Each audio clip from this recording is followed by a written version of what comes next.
함께 은혜 받을 하나님의 말씀은 히브리서 11장 24절에서 26절의 말씀입니다. 히브리서 11장 24절에서 26절의 말씀. 믿음으로 모세는 장성하여 바로의 공주의 아들이라 칭함받기를 거절하고 도리어 하나님의 백성과 함께 고난받기를 잠시 죄악의 낙을 누리는 것보다 더 좋아하고 그리스도를 위하여 받는 수모를 애굽의 모든 보화보다 더 큰 재물로 여겼으니 이는 상 주심을 바라봄이라. 아멘. 이 시간 우리 신수영 권사님 피아노 반주로 그 크신 하나님의 사랑 연주해 주시겠습니다.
할렐루야.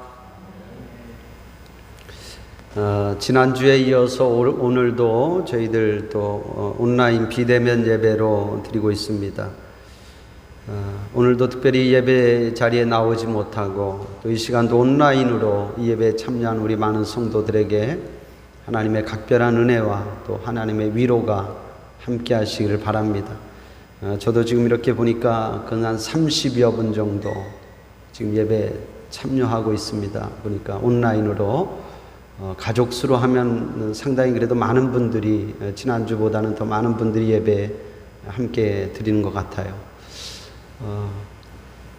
아무튼 이 시간도 이곳에 함께하지 못하는 우리 성도들 하나님이 그 마음을 위로해 주시고 또 속히 우리가 함께 모여서 예배할 그날 하나님이 허락해 주시기를 간절히 기도합니다. 얼마 전에 문재인 대통령님이 공식 석상에서 부산에 있는 한 교회 목사님이 쓴 글을 소개해서 화제가 된 적이 있습니다. 그 목사님이 지금의 이 코로나로 인해서 사회적 거리 두기를 해야 하는 이 상황에서 우리 성도들이 어떻게 믿음을 지켜야 할까 고민하면서 쓴 글인데 참 많은 사람들에게 공감을 준 그런 글입니다. 사회적 거리 두기 그 지침 5가지를 신앙적으로 잘 해석한 글이라고 생각합니다. 아마 많은 분들이 보셨을 텐데 제가 잠깐 소개해 드리겠습니다. 첫 번째, 마스크를 착용하라는 것은 잠잠하라는 뜻입니다. 사람과의 불필요한 말을 줄이고 하나님의 음성에 귀를 기울이라는 뜻입니다. 두 번째, 손을 자주 씻으라는 것은 마음을 깨끗이 하라는 뜻입니다. 죄로부터 멀리하고 성결하라는 말입니다.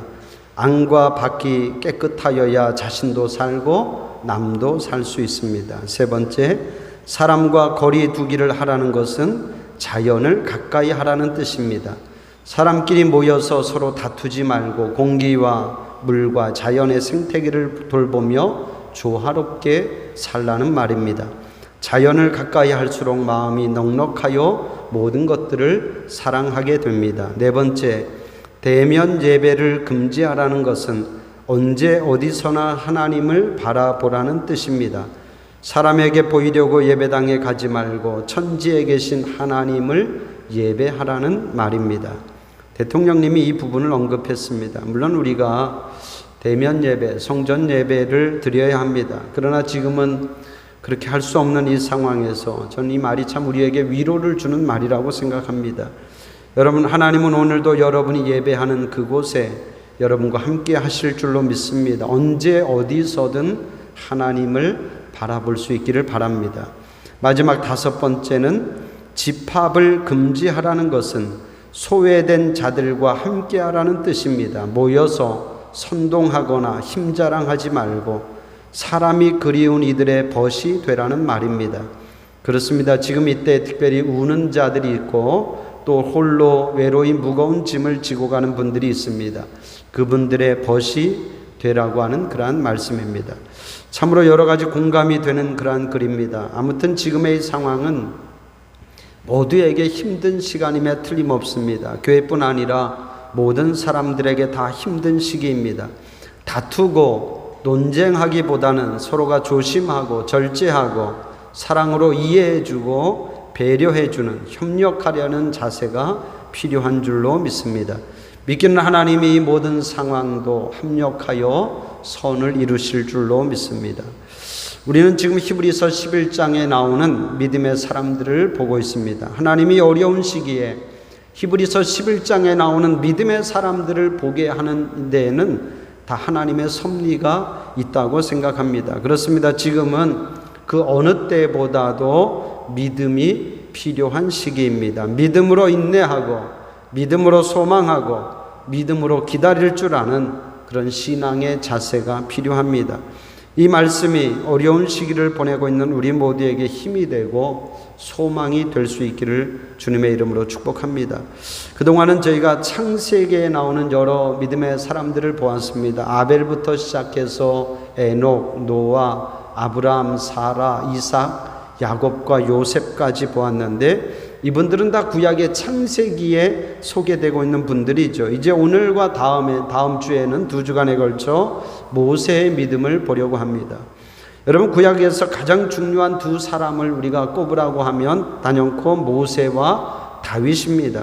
그 가운데 특별히 모세는 이스라엘 백성들을 애굽에서 이끌어낸 구원한 영웅적인 지도자입니다.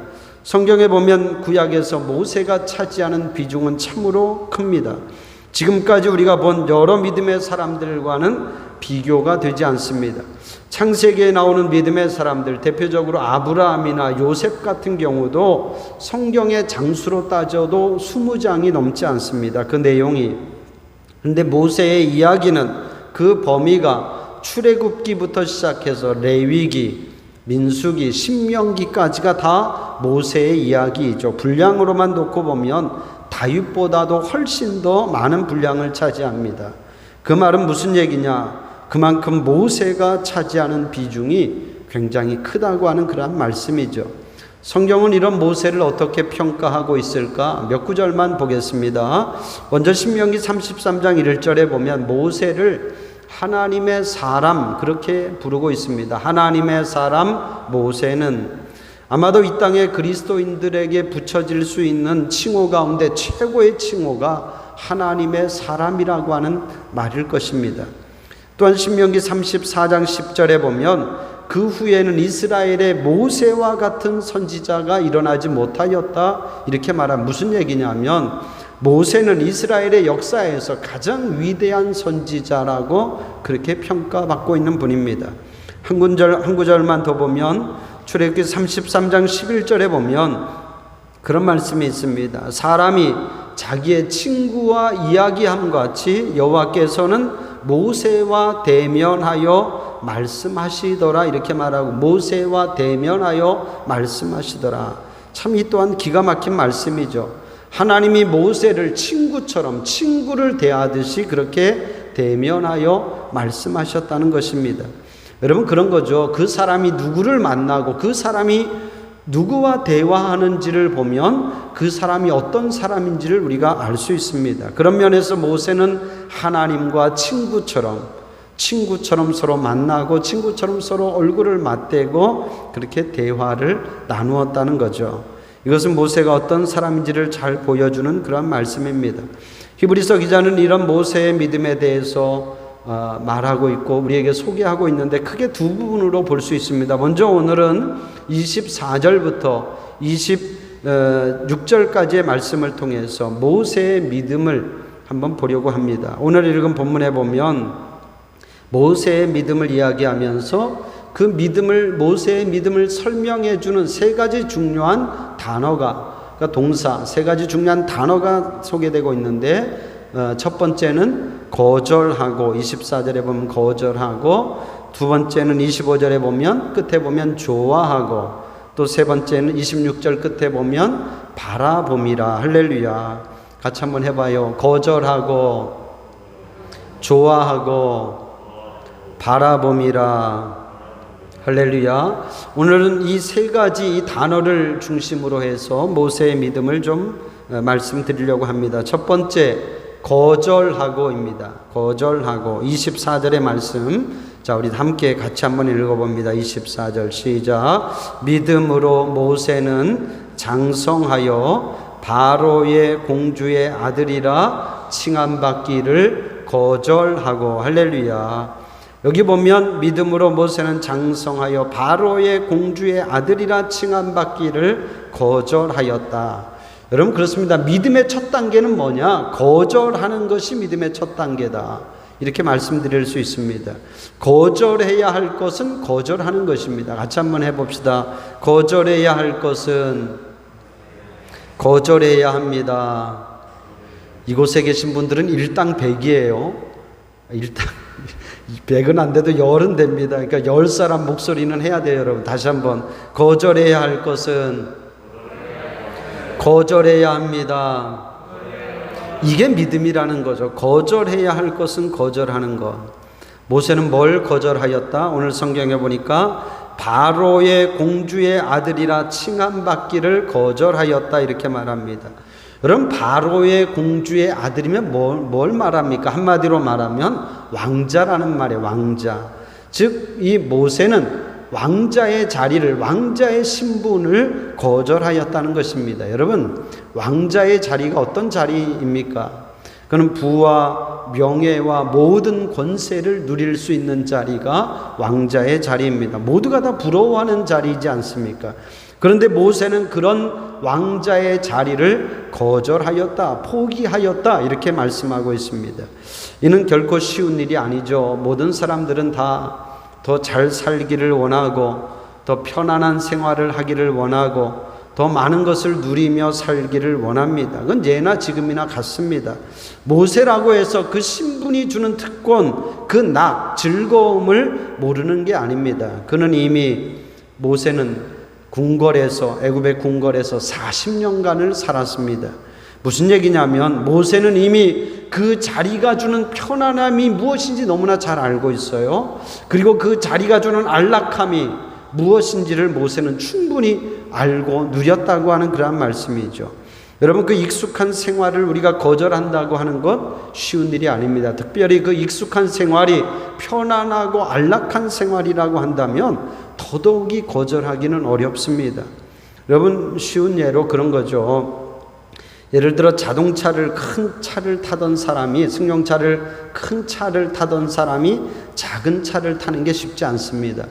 예를 들어 아파트, 내가 평수가 넓은 데서, 큰 데서 살던 사람이 그거 평수를 줄여서 산다고 하는 건 쉽지 않죠. 그 안락함과 편안함을 이미 알고 누린 사람은 그거를 포기한다고 하는 것, 거절한다고 하는 것이 쉬운 일이 아니라는 거예요. 여러분, 모세는 궁궐에서 산 사람입니다. 말씀드린 것처럼 이미 40년간을 궁궐에서 살았습니다. 그 안락함을 포기하고 모세는 미디안의 광야의 그 장막, 그 아주 초라한 그 장막집에 가 살게 되잖아요. 여러분, 궁궐을 내려놓고 그 광야의 초라한 장막에 산다고 하는 것, 이거는 믿음이 없이는 행할 수 없는 그런 일이라는 거죠. 그런데 모세는 그것을, 바로 그런 어떤 안락함과 편안함이 주는 그 왕자의 자리를 그가 거절하였더라, 이렇게 말하고 있습니다. 근데 여기서 우리가 주목해 봐야 하는 것은, 히브리서 기자는 이 부분을 말하면서 그는 단순히 왕자의 자리를 거절하였다 이렇게 말하지 않고 바로의 공주의 아들이라 칭함받기를 거절하였다 이렇게 말하고 있어요. 이걸 우리가 좀 한번 생각해 볼 필요가 있습니다. 이게 무슨 얘기입니까? 바로의 공주의 아들이라 칭함받기를 거절하였다. 이거는 바로의 공주의 아들이면 이 어머니와 모세의 관계를 지금 이야기하고 있는 거예요. 그 어머니와의 관계를 거절하였다고 하는 그러한 말씀입니다.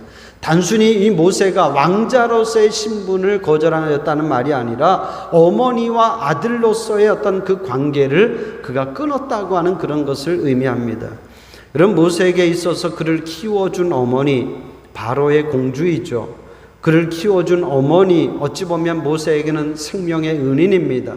거의 죽을 처지에 놓인 모세를 살려준 생명의 은인이죠. 우리말에도 낳은 정보다 기른 정이 더 크다, 이런 말이 있지 않습니까? 모세도 마찬가지예요. 사실 모세는 낳아준 어머니보다는 길러준 어머니와의 관계가 훨씬 더 큰 사람입니다. 물론 출애굽기에 보면 모세와 그를 길러준 어머니 바로의 딸과의 그 어떤 관계가 구체적으로 설명되어 있지는 않습니다. 그러나 그 관계가 어떠했는지 우리는 짐작해 볼 수 있다는 거죠. 40년간을 길러준 어머니를 떠난다, 그 관계를 거절한다, 끊는다, 이거는 결코 쉬운 일이 아니라고 하는 그런 말씀이죠. 여러분, 그렇습니다. 모세는 그가 왕자로서의 어떤 특권을 누리는 그 자리도 거절하였고 어머니와의 관계도 그가 끊었다고 하는 그런 말씀이죠. 왜 그렇게 했을까? 왜 그렇게 모세가 했어야 했을까? 그것은 너무나 분명한 사실입니다. 그 익숙하고 편안한 생활이 모세와 하나님과의 관계를 어렵게 하기 때문인 거죠. 모세가 그 자리에 계속 있는 한 그는 하나님을 온전히 섬길 수도 없고 하나님이 주시는 사명을 감당할 수도 없다는 그런 말씀입니다. 그래서 모세는 그 익숙하고 편안한 생활을 거절하였다고 하는 그런 말씀이죠. 우리 생각에는 꼭 그렇게까지 해야 될 필요가 있을까 싶습니다. 그냥 애굽의 왕자로서 그냥 또 그곳에서 적당히 하나님을 섬기면 되지 꼭 그렇게까지 해야 할까 하는 생각이 듭니다. 그런데 여러분, 믿음이 그렇다는 거예요. 믿음이 우리 생각에는 둘 다 할 수 있을 것으로 생각되지만, 내가 궁궐이 주는 즐거움도 누리고 하나님도 섬기고 둘 다 할 수 있을 것으로 생각되지만, 실제로는 그것이 안 된다고 하는 그러한 말씀이죠. 그 익숙하고 편안한 생활과 결별하지 않고는 믿음 생활을 할 수가 없다고 하는 그러한 말씀입니다. 이 부분을 우리는 한번 깊이 생각해 봐야 합니다. 우리는 어떻습니까, 여러분? 우리는 둘 다 하려고 합니다. 둘 다 포기할 수가 없어요. 가족도 포기할 수 없고, 친구도 포기할 수 없고, 내가 하는 일도 내려놓을 수 없고, 또 내가 가지고 있는, 내가 즐기는 어떤 영화 생활이나 취미 생활도 포기할 수가 없습니다. 어떤 분들은 사람을 너무 좋아해서 그 사람 만나는 것 때문에 신앙생활이 잘 안 되는 분이 있습니다. 어떤 분들은 또 취미생활, 여가생활에 빠져서 그것을 거절하지 못해서 주의를 지키지 못하는 분들도 있습니다. 제가 지난 봄에 월요일이면 아내랑 가끔 산에 간 적이 있습니다. 그러니까 사회적 거리 두기를 해야 되다 보니까 마땅히 갈 곳이 없어서 운동도 할 겸 산에 몇 번 갔습니다. 가보니까요, 산이 주는 매력이 있습니다. 성취감이 있고 행복감이 있어요. 제가 몇 번 가다 보니까 그런 생각이 드는 거예요. 야, 이것도 계속하면 중독이 되겠구나. 그러면 주일에 교회 가는 것보다 산에 가는 걸 좋아할 마음이 생기겠구나. 그런 생각이 들더라고요. 어떤 목사님이 낚시에 빠져서 주일날 낚시하러 가다가 성도에게 들켰다 그러잖아요. 참 우픈 이야기죠. 제가 그런 얘기도 들었습니다. 어떤 장로님이 골프를 너무 좋아해요. 그 골프를 끊지 못해요. 그러니까 주말이면 이제 골프 모임이 있어 골프를 치러 가는데, 한 번은 주일에 골프 모임이 있었대요. 근데 그걸 거절해야 되잖아요. 근데 거절하지 못하고 갔답니다. 그런데 그날 이 장로님이 홀인원을 한 거예요. 여러분, 저는 뭐 골프를 안 쳐서 잘 그 쾌감을 모르지만, 골프하는 분들은 평생에 한 번 하기도 어려운 힘든 것이 홀인원이잖아요. 너무 이 장로님이 기쁘고 좋은 거야. 그런데 어디 가서 이걸 말할 수가 없어. 그렇잖아. 아니, 장로님이 주일도 예배 안 드리고 주일에 골프장 가가지고 홀인원 한 것을 어디 가서 자랑할 수 있냐 말이죠. 우리에게도 다 이런 부분들이 있다는 거예요, 여러분. 신앙생활 하면서 여전히 거절하지 못합니다. 끊지 못해요. 이런 부분들이 우리에게 다 있다는 거죠. 너무나 익숙하고 너무나 편리하고 그것이 주는 어떤 즐거움, 낙이 있다 보니까 끊어야 하는데 끊지 못하고 거절하지 못하는 그런 부분들이 우리에게 있다는 거죠. 여러분, 축복하기는 믿음으로, 할렐루야, 믿음으로. 거절해야 할 것은 거절할 수 있기를 주님의 이름으로 축복합니다. 그게 믿음의 시작이다. 오늘 모세의 믿음을 이야기하면서 모세는 그가 장성에서 바로의 공주의 아들이라 칭함받기를 거절하였다. 거절할 것은 거절해야 한다. 이것이 오늘 모세의 믿음이 우리에게 주는 첫 번째 교훈인 줄로 믿습니다. 두 번째, 좋아하고. 자, 25절의 말씀인데 우리 25절도 같이 한번 크게 읽어봅니다. 시작. 도리어 하나님의 백성과 함께 고난받기를 잠시 죄악의 낙을 누리는 것보다 더 좋아하고. 할렐루야, 좋아하고. 믿음은 뭐냐? 쉽게 말하면 그런 거예요. 거절할 것은 거절하고 좋아할 것은 좋아하는 게 믿음이다. 할렐루야. 한번 같이 한번 해봅시다. 거절할 것은 거절하고 좋아할 것은 좋아하자. 할렐루야. 이게 믿음이라는 거예요. 거절할 것은 거절하고 좋아해야 할 것은 좋아하고. 다르게 말하면 내가 포기할 것은 포기해야 되고 선택해야 할 것은 선택하는 것이 믿음이다. 여러분, 거절한다고 하는 말은 소극적인 차원의 말이잖아요. 거절한다, 이건 소극적인 차원의 말입니다. 근데 좋아한다고 하는 것은 적극적인 차원의 행동이죠. 여러분, 사실 거절이라고 하는 것은 거절 그 자체로는 별 의미가 없지 않습니까? 거절이 의미가 있으려면 내가 보다 나은 쪽, 보다 더 좋은 쪽을 내가 선택한다고 할 때에 의미가 있는 거죠. 예를 들어서 어떤 분이 예수님을 믿고 나서 그렇게 말하죠. 나는 예수 믿고 이것도 하지 않고 저것도 하지, 나는 예수 믿고 술도 끊고 담배도 끊었어. 나는 예수 믿고 세상 모임 나는 끊어버렸어. 예전에 즐기던 취미생활 나 다 끊어버렸어. 아마 우리 성도들 가운데도 많은 분들, 그런 분들이 있으리라고 생각합니다. 그런데 뭐냐면 그것만 가지고는 안 된다는 거예요. 거절한다고 하는 것은 소극적인 차원의 이야기지, 믿음이라고 하는 것은 단순히 거절하는 것이 믿음이 아니라, 믿음은 한 걸음 더 나아가서 내가 좋아해야 할 것을 좋아하는 것이 믿음인 줄로 믿습니다. 할렐루야. 선택해야 할 것을 선택하는 것이 믿음이다. 이 과정이 있어야 된다는 거죠. 탕자의 비유가 그렇습니다. 만약 탕자가 그가 이국 땅에서 자신의 어떤 비참함과 허무한 삶을 후회하는 것으로 그가 끝냈다면 그 이야기는, 탕자의 이야기는 우리에게 큰 어떤 의미가 없어요. 그가 더 나은 쪽, 더 좋은 쪽, 아버지의 집을 선택하였기 때문에 그 탕자의 이야기가 우리에게 많은 교훈과 감동을 주고 있다는 것입니다. 그렇습니다, 여러분. 모세는 그가 물론 바로의 공주의 아들, 왕자로서 그 자리를 거절한 것 나름 큰 의미가 있어요. 그 자체도 사실은 우리 믿음에 큰 어떤 교훈을 주고 있죠. 그런데 중요한 것은 뭐냐? 모세는 지지 않고 더 좋은 쪽을 선택하였다는 것입니다. 할렐루야. 더 좋은 쪽. 그런데 모세가 선택한 더 좋은 쪽이 뭐냐? 오늘 말씀해 보니까 하나님의 백성과 함께 고난받는 것을 그가 더 좋아하였더라, 이렇게 말하고 있어요. 아니 여러분, 이왕 우리가 더 좋은 것을 선택한다고 하면 더 좋은 쪽을 선택해야지. 더 편안하고 더 안락한 쪽을 선택하는 게 더 좋은 쪽이지. 아니 어떻게 고난당하는 것, 그리고 그 다음 절에 보면 능력당하는 그런 쪽을 내가 더 좋아하고 더 선택하냐 말이죠. 참 이해하기가 어려운 그런 면이 분명히 있습니다.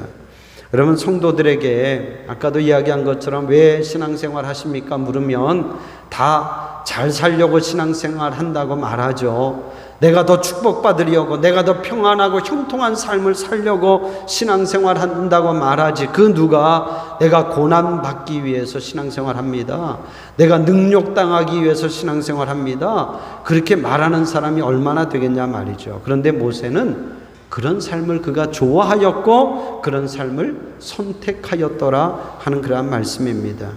근데 재밌는 것은, 놀라운 사실은 뭐냐면 오늘 성경은 그렇게 말해. 모세의 그런 선택이, 그러니까 동족과 함께 이스라엘 하나님의 백성들과 함께 고난당하는 것을 선택한 그 모세의 삶이 26절 그 다음 줄에 보면 그것이 그리스도를 위한 삶이었다, 그리스도를 위한 선택이었다, 그렇게 말하고 있습니다.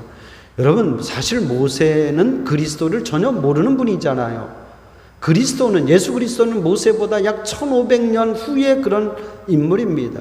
그런데 히브리서 기자는 그런 고난당하는 삶, 능력받는 그런 모세의 삶이 그리스도를 위한 삶이었다고, 그렇게 성경은, 히브리서 기자는 평가하고 있다고 하는 그런 말씀이죠. 참 흥미로운 그러한 부분입니다. 무슨 얘기냐? 여러분이 지금 행하는 그 모습이, 그 삶이 꼭 그리스도를 말하지 않아도 괜찮다는 거예요, 여러분. 그리스도를 말하지 않아도, 내가 내 입으로 그리스도를 말하지 않아도 여러분의 모습을 통해서가 보여지면 될 줄로 믿습니다. 할렐루야. 할렐루야. 저는 어쩜 이것이 우리 성도의 진정한 성도의 모습이 되어야 되지 않을까 싶습니다. 어떤 분들은 그런 분들이 있어요. 어디 가나 자신이 교회 다니는 것을 막 이렇게 드러내는 사람이 있잖아요. 말로서 드러냅니다. 물론 우리가 일부러 우리의 어떤 신분을, 그리스도인됨을 우리가 감출 필요는 없겠죠. 그런데 문제는 뭐냐면 그런 분들이 그렇게 자신을 드러내면서 어떤 행동도 좋으면 좋은데, 그런데 하는 행동은 그렇지 못한 경우가 있어요. 무례하고 막 짜증내고, 그러면서 말로는 자신이 그리스도인임을 말로는 드러낸다는 거죠. 여러분, 그렇습니다. 우리가 막 내가 내 말로 드러내려 하지 않아도, 누가 봐도 저 사람은 예수 믿는 사람이구나, 할렐루야. 누가 봐도 저 사람은 저렇게 친절하고 저렇게 배려심 있고 저렇게 다른 사람 먼저 생각하는 거 보니 저 사람은 예수 믿는 사람이구나. 그런 소리를 우리가 들어야 되지 않겠습니까? 저는 참 요즘 안타깝게 생각하는 것이 그런 겁니다. 근데 오늘날 우리 그리스도인들이 그런 소리를 전혀 듣지 못합니다. 여러분, 우리가 그리스도를 믿는다고 하는 것, 예수 믿는다고 하는 게 뭘 말합니까? 나만 잘 되고, 나만 잘 살고, 나만 축복받고, 내 어떤 신념만 지키면 되고, 이게 우리가 그리스도를 믿는 것이 아니라는 거죠. 또 때로는 내가 좀 손해를 보고, 내가 고난을 당하더라도 이웃을 먼저 생각하고, 또 사회를 생각하고, 국가를 생각할 수 있는 것, 그것이 그리스도를 믿는 것인 줄로 믿습니다. 지금 이 상황도 저는 그렇게 생각을 해요. 우리 개인만 생각하면 우리는 현장 예배 고수해야 됩니다. 사실 제 개인의 신앙 고백도 그래요. 저는 어떻게 보면 굉장히 제 신앙이 어떻게 보면 보수적인데, 저는 나름 어떻게 보면 굉장히 시간, 장소, 그리고 형식 굉장히 중요하게 여기는 그러한 목사입니다. 제 개인의 신앙만 놓고 보면 당연히 우리는 목숨 걸고라도 이 성전 예배를 사수해야 합니다. 근데 지금의 이 상황은 그게 아니라는 겁니다. 내 생각, 우리의 어떤 주장, 이게 중요한 것이 아니라 우리가 좀 불편하고 힘들더라도 모두를 위해서 우리가 함께 협력하고 협조하고 우리의 익숙한 것들을 우리가 좀 내려놓을 수 있는 그러한 것이 오늘 우리의 그리스도인의 모습이 되어야 되지 않을까 생각합니다. 그렇습니다. 모세의 믿음이 우리에게 주는 두 번째 교훈은 뭐냐? 우리가 무엇을 좋아해야 될 것인가? 우리가 거절할 것은 분명 거절해야 되고, 그 다음에 우리가 뭔가를 좋아해야 되는데, 뭔가를 우리가 선택해야 되는데, 그 좋아하고 선택하는 것이 뭐가 되어야 되냐는 거죠. 내가 편하고 내가 좋은 것, 내게 더 어떤 유익을 주는 것을 선택하는 것이 아니라, 내가 고난당하고 내가 능력을 당할지라도 모두를 위해서 더 좋은 쪽을 선택하는 것이 모세의 믿음이 우리에게 주는 두 번째 교훈이라고 믿습니다. 좋아하고. 마지막 세 번째입니다. 바라봄이라. 26절의 말씀인데 같이 한번 읽어봐요. 26절 같이 읽습니다. 시작. 그리스도를 위하여 받는 수모를 애굽의 모든 보화보다 더 큰 재물로 여겼으니 이는 상 주심을 바라봄이라. 할렐루야. 바라봄이라. 이 말이 중요합니다. 바라봄이라. 자, 여기 보세요. 여러분, 모세가 지금 애굽의 낙을 포기하였고 애굽의 보화를 포기하였습니다. 그리고 동족과 함께 고난받기를 그가 좋아하였고 능력받는 쪽을 선택하였더라, 이렇게 말하고 있잖아요. 근데 이렇게 할 수 있는 비결이 뭐냐는 거예요. 모세가 그것은 상 주심을 바라보았기 때문이다, 그렇게 말하고 있습니다. 여러분, 그렇습니다. 모세라고 해서 우리랑 전혀 다른 사람이 아닙니다. 모세가 무슨 성인 군자가 아니에요. 모세가 무슨 아무 대가 없이 사명감에 불타서 그의 온몸을 불사른 그런 사람이 아니라는 거죠. 히브리서에 소개되고 있는 모든 믿음의 사람들이 다 그런 것처럼 모세도 우리와 똑같은 사람입니다. 그도 똑같이 연약하고 똑같이 겁도 있고 똑같이 세상의 즐거움을 알고 똑같이 세상에 주는 보화를 좋아하는 그런 우리와 똑같은 성정을 가진 사람이었다는 거죠. 그런데 어떻게 모세가 세상의 낙을 거절하고 세상의 그 보화를 포기하고 그가 고난당하고 능력당하는 그런 삶을 선택할 수 있었는가? 그건 다른 것이 아니라 하나님이 상 주심을 바라보았기 때문이다. 할렐루야. 하나님이 상 주심을 바라보았기 때문이다. 사랑하는 성도 여러분, 하나님이 상 주심을 믿을 수 있기를 축복합니다. 그게 잘못된 신앙이 아니라는 거예요. 마치 우리가 어떤 대가를 바라고 신앙생활하는 걸 우리가 잘못되었다 생각하는데, 물론 이 땅에서 사람들에게 어떤 우리가 인정받고 대가를 바란다고 하면 그건 잘못된 거지만, 우리의 신앙이 하나님이 주시는 상급을 우리가 기대하고 신앙생활하는, 그건 잘못된 것이 아닙니다. 여러분, 하나님의 상을 기대하십시오. 할렐루야. 그게 우리의 신앙이 되어야 되지 않겠습니까? 하나님이 주시는 상, 하나님이 주시는 그 영광, 이걸 우리가 기대하고 소망할 수 있어야 된다는, 그래야 그 믿음이 있어야 우리가 이 땅에서 당하는 고난도 참을 수 있고 이 땅에서 당하는 능력도 우리가 참을 수 있는 줄로 믿습니다.